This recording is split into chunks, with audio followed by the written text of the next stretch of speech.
Allur fjandinn sem gerist á þessu skeri frá degi til dags og stundum fréttir maður það úr dómsölum að það sé verið að takast á því maður í neyðarrétt og neyðarrétt hvort það að vera undir áhrifum, aka bifreið undir áhrifum, hvort trompar lög, neyðarrétturinn til þess að fara með mann sem er kannski í bílnum og þarf að fara til læknis eða eru þær hömlur svo miklar ef maður er undir áhrifum að maður megi ekki reyna að bjarga manninum með því að aka hann þótt maður sé undir áhrifum. Þetta er spurning sem verið er að fjalla núna í dómsölum landsins. Og hann er kominn til mín hérna verjandi manns sem hefur verið ákærður og dæmdur í undirrétti. Hann heitir Gísli Tryggvason og er fastagestur hér í Réttur settur. Vertu velkominn Gísli. Takk. Er ég að fara sæmilega rétt með þetta?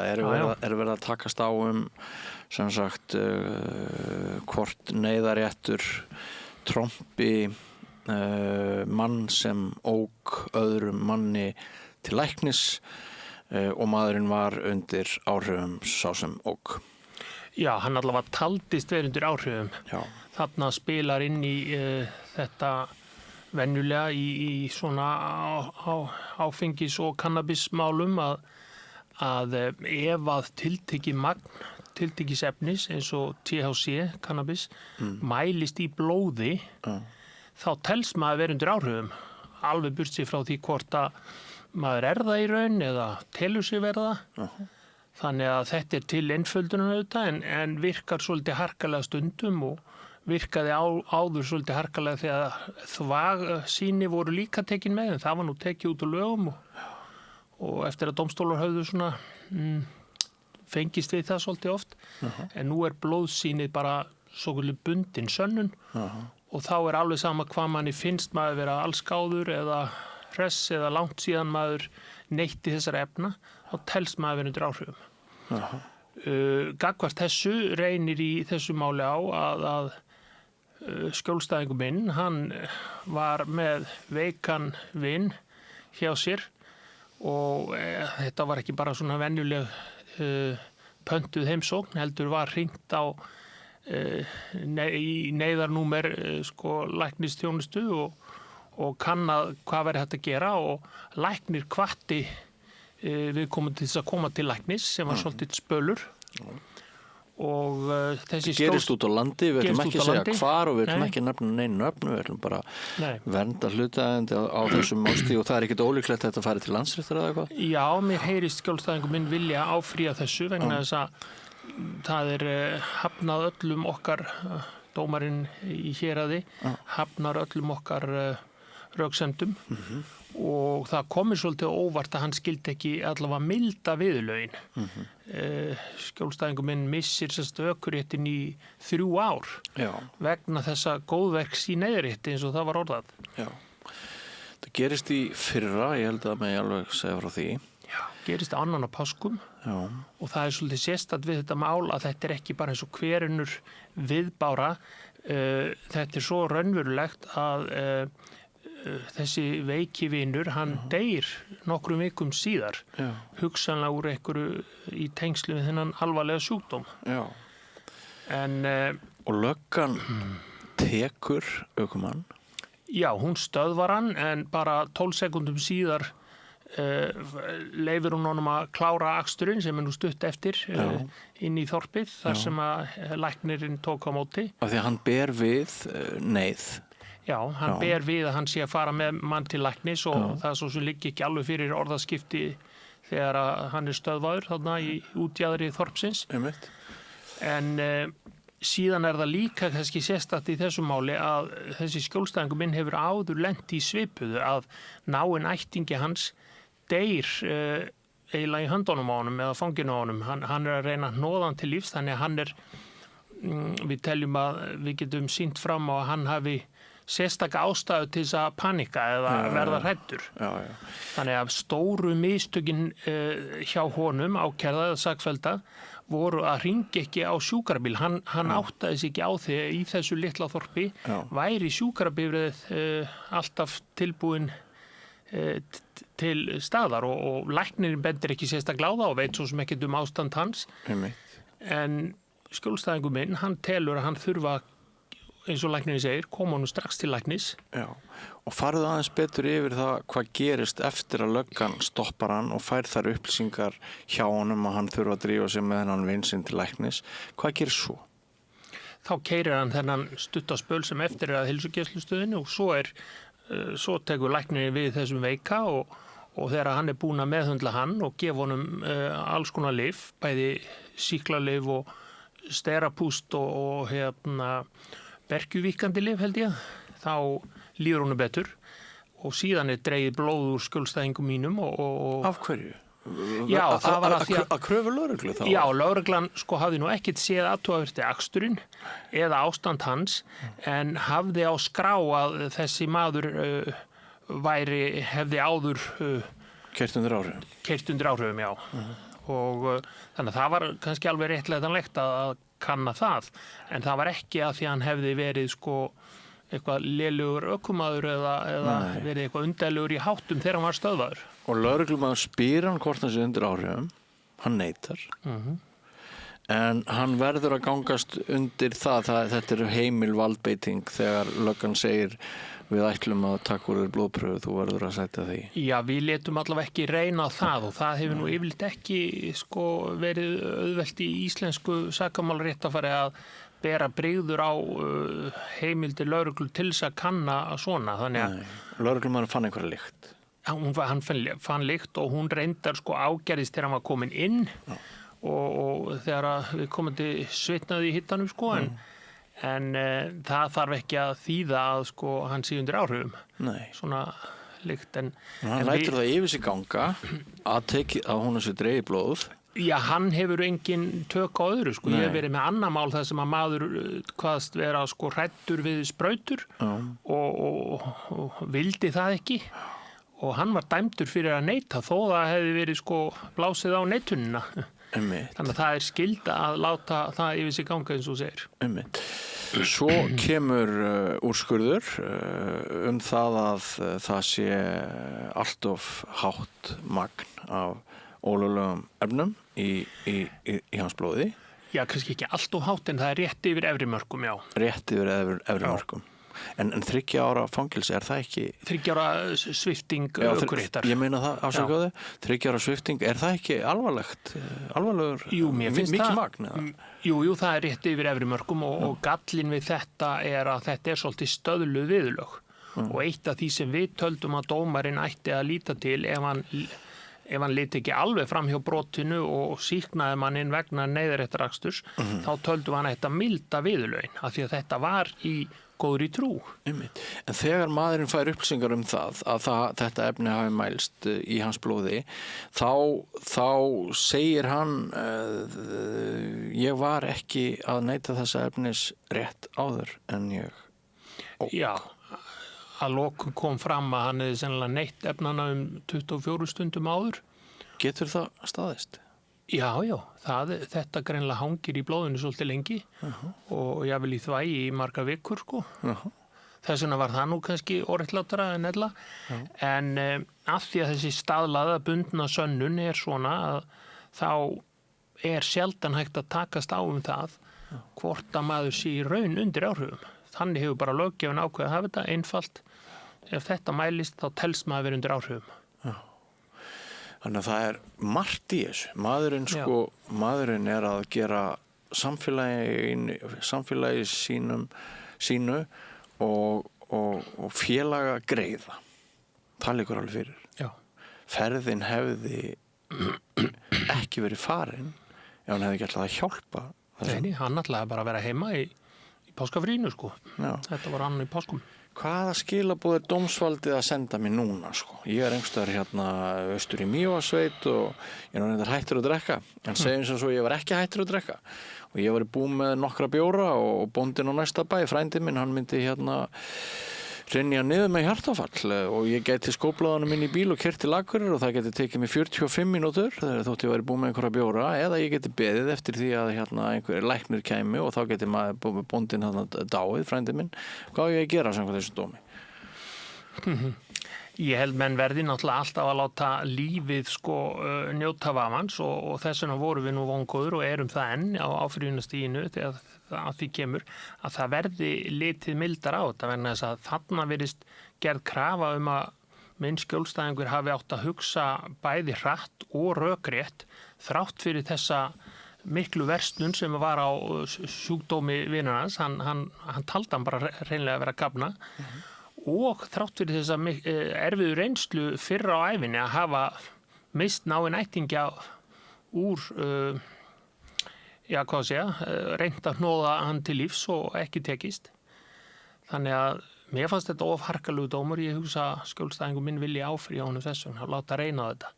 Og þetta ger ég að því að þetta eru svo sérstök atvik, það eru þetta tiltölulega oft sem menn bera við bæði neyðar vörn þegar eru í einhverju slagsmálum eða neyðar rétti við einhvern akstur og bæði ég og sækjandinn teldum fram einhverjum dómum til fordæmis og tókumst á það hvort að það væri svipað eða ekki en það eru dæmi það að menn hafi fengið mildari viðurlög eða algjöra sýknu vegna mjög sérstakra aðstæðna þeir þurftu að akallimis fjarri alfara leið.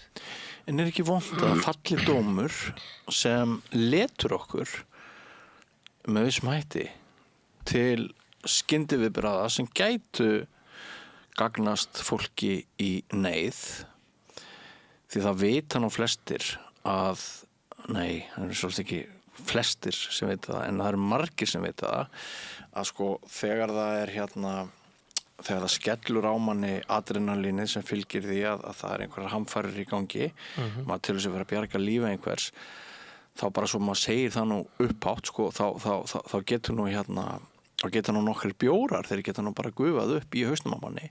Já. En ég meina það er nú bara þannig. Já, og til dæmis þegar verk lögreglumanna sem eru auðvitað þjálfaður og allskáður og allt það, þegar þau eru metin eftir þá er oft lögð áherslu á það að það eigi að vera mat í þessum aðstæðum sem ráði en ekki eftir á rólegt mat læknis eða dómara við sitt borð eða á sinni skrifstofu. Já.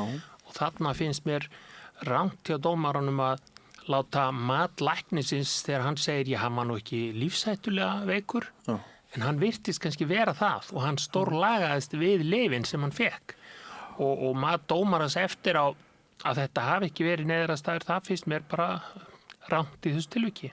Já.